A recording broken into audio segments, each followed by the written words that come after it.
कहने मौलवियां गल्लां सुनाइयां होंदियां तां ना मौलवियां तो जनाब हदीस जी है ही कोई नहीं। हाँ जी तो माई कूड़ा या मौलवियां ये नाता पढ़ी तरह ना खान के गालियां सुनकर दुआएं दी।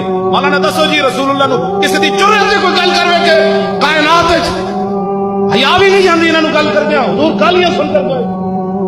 दसो मौलाना केड़ी हदीस विच आई गल सुनकर दुआए किधर है गालियां। रब्बुल आलमीन अपने महबूब की आवाज ऊंची आवाज न करन दे पर मैं आवाज ऊंची हुई तो इस्लाम चला जाएगा। ओ केड़ा मौका बनया कि हुजूर लोग नऊज बिल्ला मेरी जुबान चले मैं ये बयान करा कि हुजूर को गालियां दी ना ना ना ना ना एक कदी तसव्वुर भी नहीं करना। ये केड़ियां तुसी तकरीरां सुनदे हो ते ना खाना कोल नाता सुनदे हो तुहाडे प्यो दे बारे मेरे प्यो दे बारे कोई गल करे असी गिरबान नप लईए ते सहाबा फिर वेखदे रहंदे सन। सहाबा फिर वेखदे रहंदे सन। ये केड़ा दीन तुसी बयान करदे हो लोकां दे सामने चंद टक्कियां दी खातिर तुसी क्यों जी नाता पढ़दे हो कि रसूलुल्लाह नु जनाब गालियां सुनकर दुआएं दी।